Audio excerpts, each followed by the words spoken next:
So our next speaker, Sally Jacquemin, has built and led a world-class team that addresses customer needs in emerging decentralized energy and utility markets. Sally engages directly with utility, city, federal, commercial, and other customers. She manages the entire microgrid solution portfolio, identifies gaps, and directly influences global product development. Folks, please welcome Ms. Sally Jacquemin of Siemens Incorporated. Thank you. Hi everyone, good afternoon. Unfortunately, I won't be talking about Stanley Cup finals today, as exciting as that is, but I am joining you from Minneapolis, and currently I am a national champion sailor. So I have sailing stories if you'd like to hear some of those a little bit later.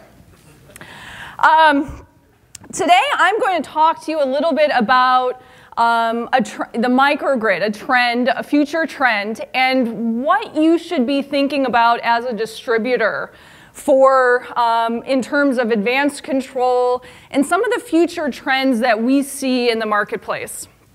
So at Siemens, we have more of a broader relationship with utilities.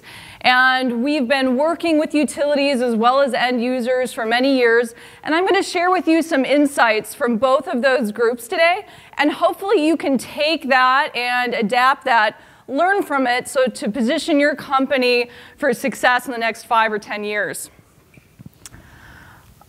Let me see if I can get this to work. Good. The electrical generation in our country here has premised on generation at a big coal power nuclear plant, through high voltage transmission, through low voltage distribution to your house, home, or business. This paradigm is shifting. It's changing for a number of different reasons. But as companies and people, homes, and campuses start adding generation to the grid, you develop a more complex interaction.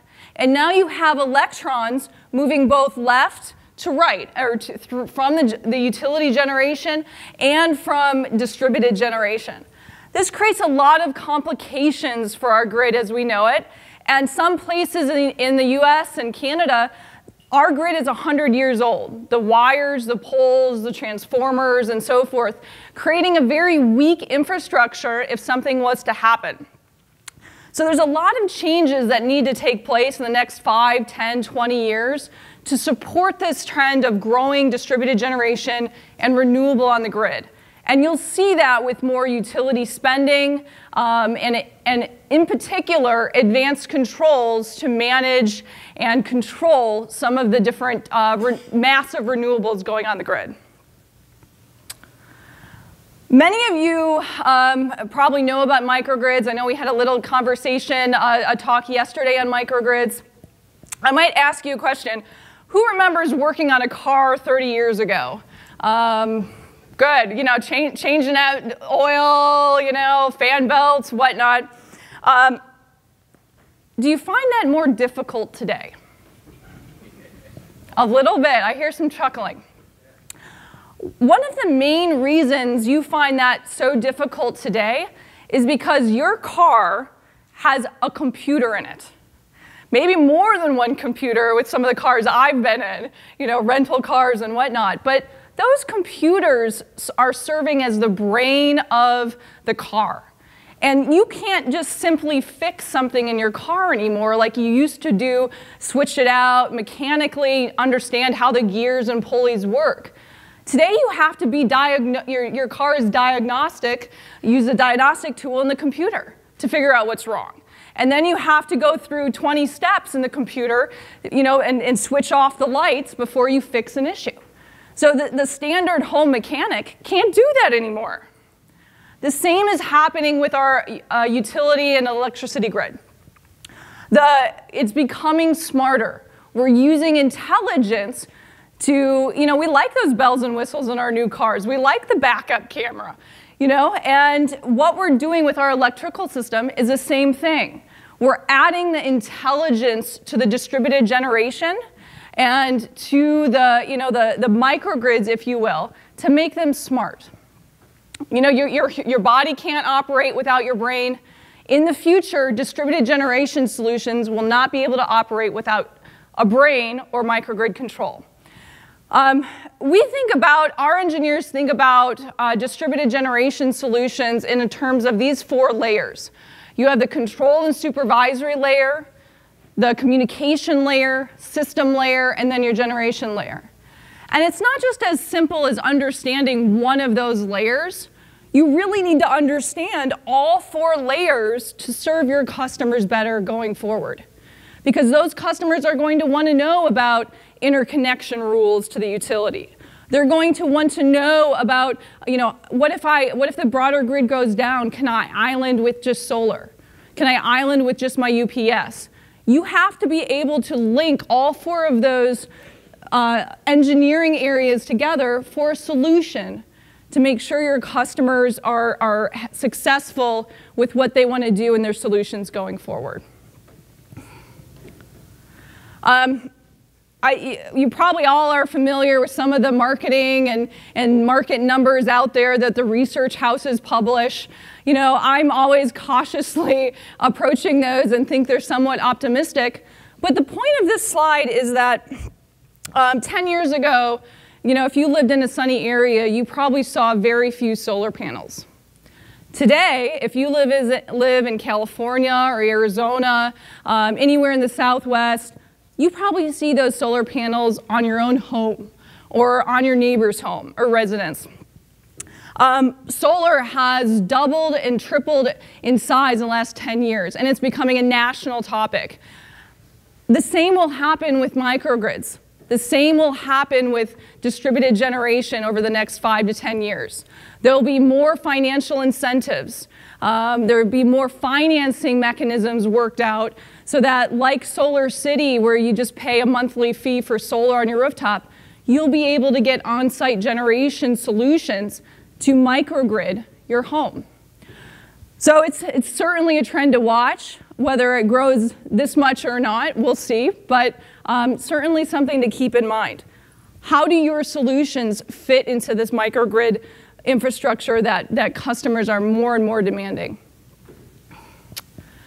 You know your customers very well, so I'm not going to talk too much about this slide other than to mention a recent conversation that I had with utilities. I'd like to bring your attention to that utility box.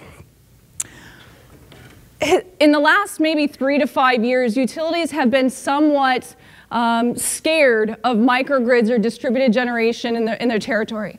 And that makes sense, because you're effectively taking away their customer base when you sell their end customers generation. However, utilities should be getting smarter, and they are getting smarter. They're not just scared and trying to stop distributed generation going in. Now they're trying to figure out, how do we make it work for us?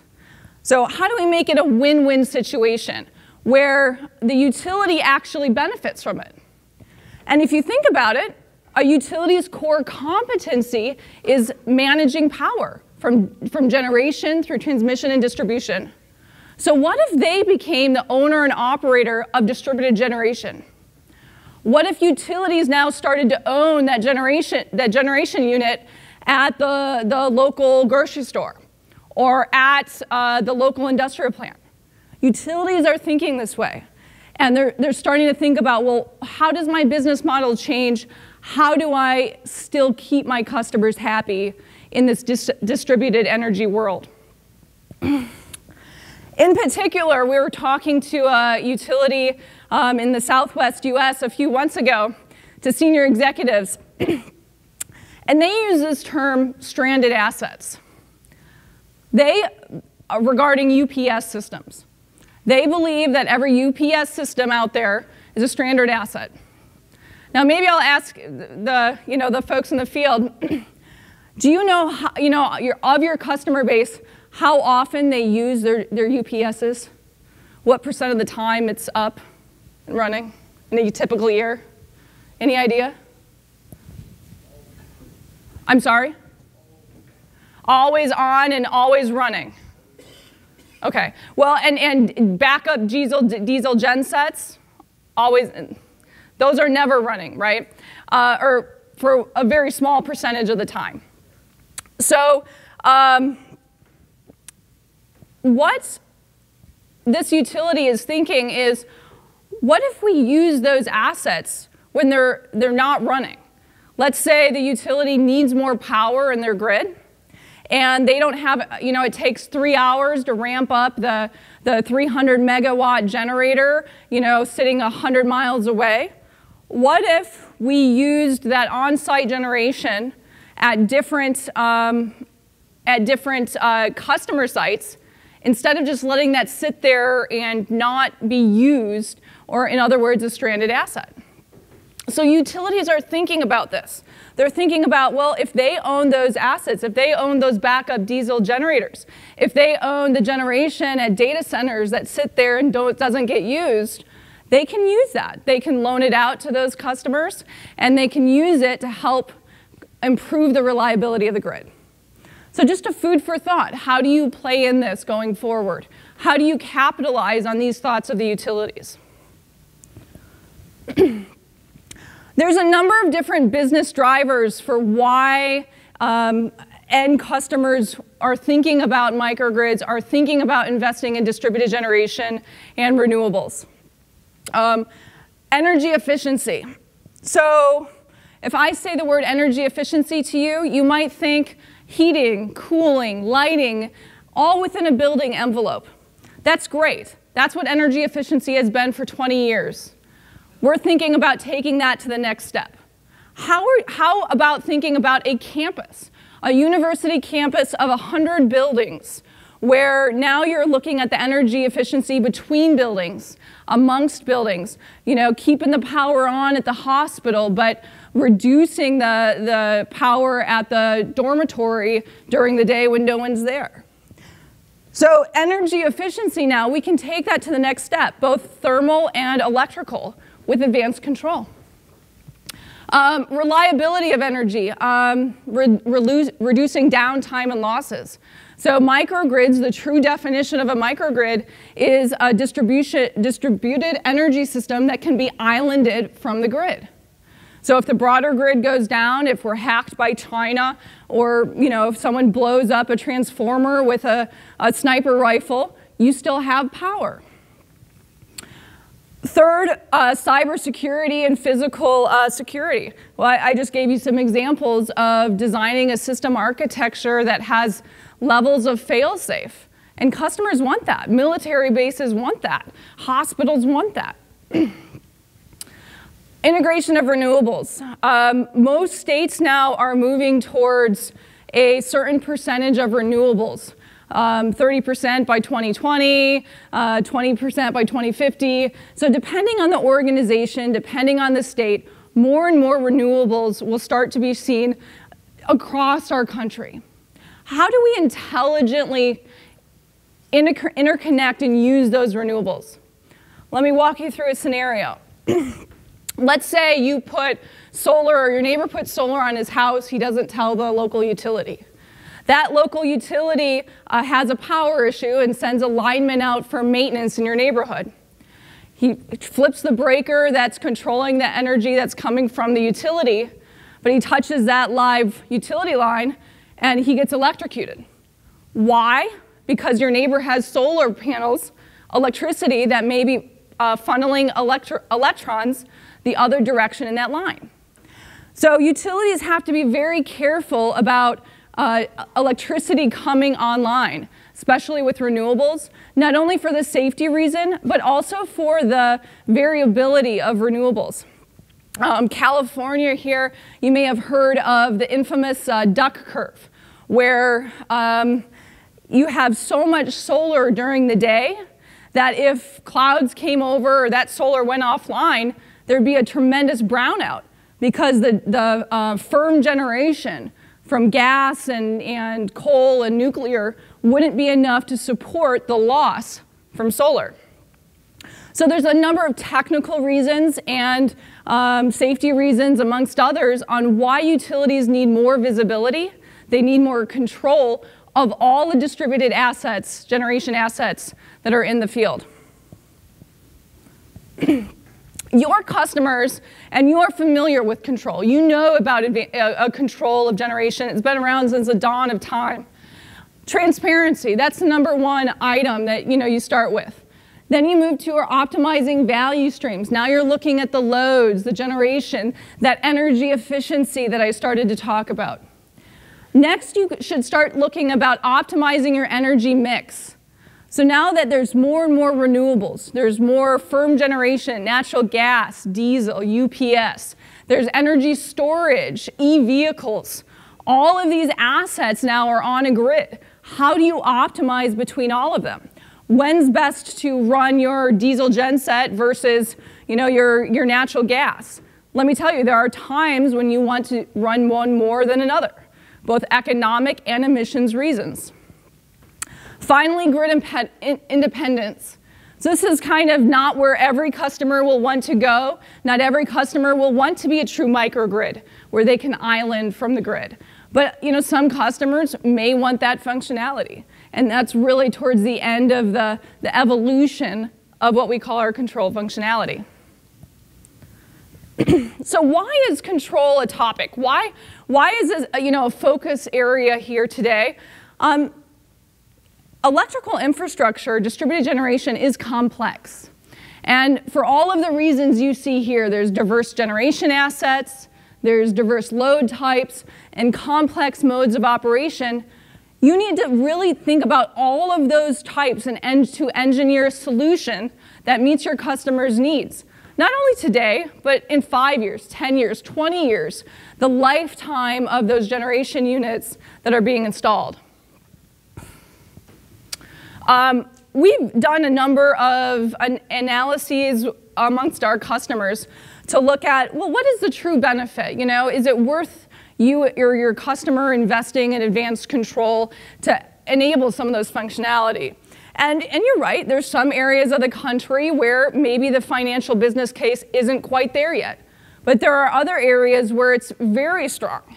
This example here was for a university that was installing combined heat and power. They were spending $3 million a year on their utility bill.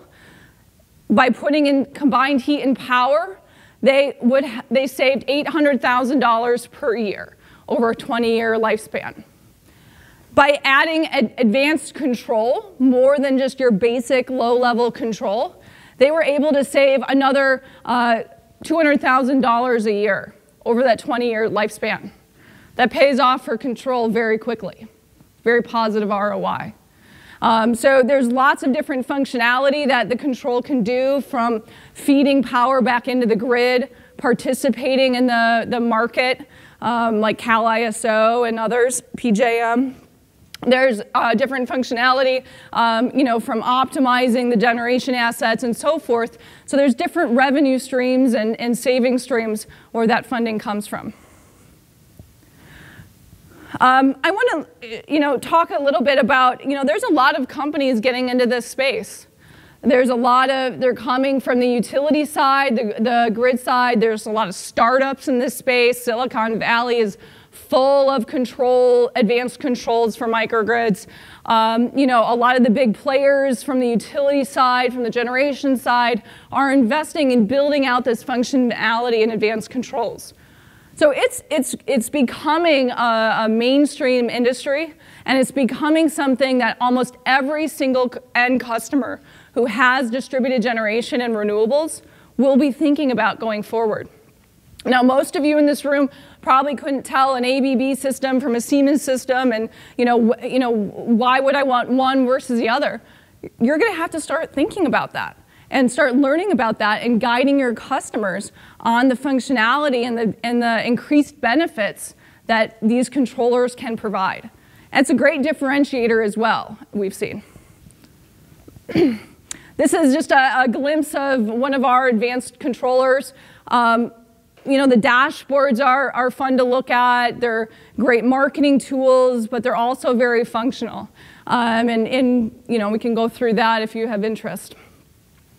So in conclusion, some of the key takeaways is any distributed generation that's going on the grid, whether it's diesel, UPS, renewables, we're starting to see more and more companies and on-site generation become more complex. And in order to manage that, you really need to have the advanced controls and the thoughtful engineering and design to make sure that that is a successful solution for your customers and scalable as they think about adding batteries in 10 years when that becomes economically viable. So think about it. Think about how you might incorporate this into your daily lives, because I'm sure it's right around the corner, being asked about from your local utility or from your end customers. So with that, I don't know, do you have time for questions or? All right, any questions from the group? Sure. You did a good job covering this program, Jacquemin. We talked about this recently within this group. How far off do you think a reasonably sized, microgrids are today, some of the militaries have used them, some of the small campuses have used them, but how far off do you think a medium to large scale smart grid, maybe a state, maybe a large city, how far off do you think that is? Sure. I think that I know there are pockets of cities that will be starting to do this. So taking a city the size of Sacramento and making it a microgrid is a very daunting task. You would never do that. What's starting to happen now is developers that maybe own a section of the city that they're redeveloping, or a university is next to a hospital and they want to make that a more resilient, energy secure area. You're starting to see these campuses come together to become a microgrid design. And there's several of those in many major cities that are close and are working on this, have financing, have partners and things moving forward. So I think we'll start to see more of that really come to fruition maybe in the next 3 to 5 years in cities and these kind of smaller enclaves, if you will, in different cities. So my question is, this technology has been around for a long time. You got that distributed generation feel to it, and the backbone of that has always been diesel-fired, natural gas-fired turbines or recips. And then we're starting to see now the introductions of these fuel cells and some scattered windmills, but more fuel cells and solar panels. I live in North Carolina, and there's solar panels all over the place down there. Right. What is your opinion on those emerging technologies? Are they bringing enough to the table to offset some of these people that are looking at the guy's 2 megawatt generator sitting in the corner? Sure. So when you see a large solar panel alongside, or solar array alongside the road, or a big wind farm along, in Iowa, those are owned by utilities, and that's used to meet the state goals of utility. And I'm from Minnesota. I bought into a share plan to get part of my energy from a solar farm, or community solar, if you call it. What that doesn't do, though, is if you are a hospital, that solar array, PV array that's 20 miles away in farm country is not going to help you much if the broader grid goes down and you want to island on your own power. So those larger arrays become good for meeting state regulations and federal goals towards renewables, but they don't do a good job on increasing your end customers' reliability and resiliency in the event of a grid outage. Does that make sense? We've got time for one more. Sure. Anybody else? The last choice. Okay. For this smart grid to be effective in the future, the utility model as it exists today will have to change. Is Siemens involved with helping to push the utility model to help the regulation side to make this all work? A very good question. Siemens is not in the business of lobbying or doing regulatory affairs, but we are advising utilities on how they need to adapt their distribution grid.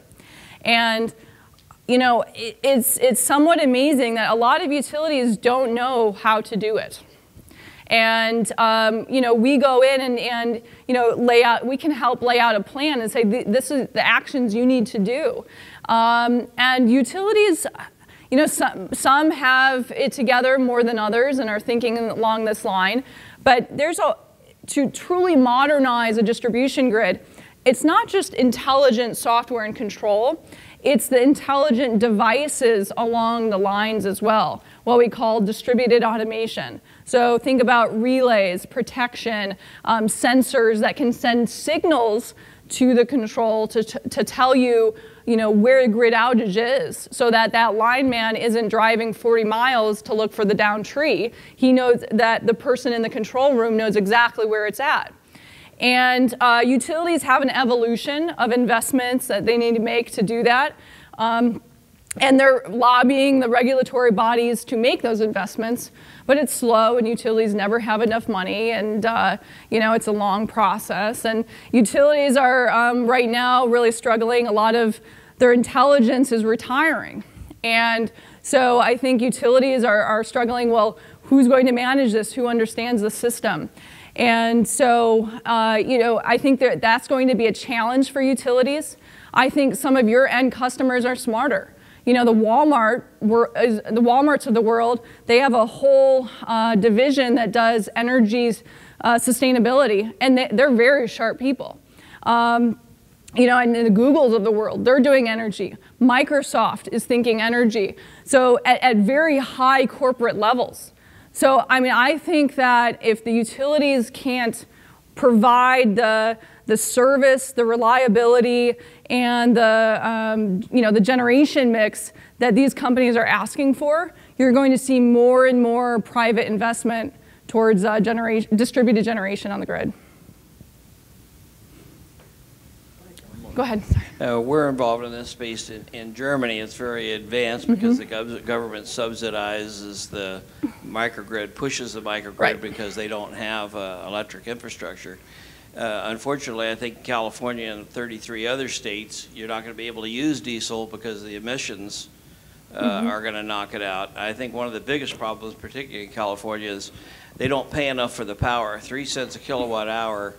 By the time you pay for the switch gear and do all that, it's not going to work. The government needs to make the utilities pay more for the power based on capital avoidance, and then these people with the big natural gas generators like Yahoo, Google, and those guys, because we're involved with them too, they would probably jump in, but they're not going to do it now because it's a net negative.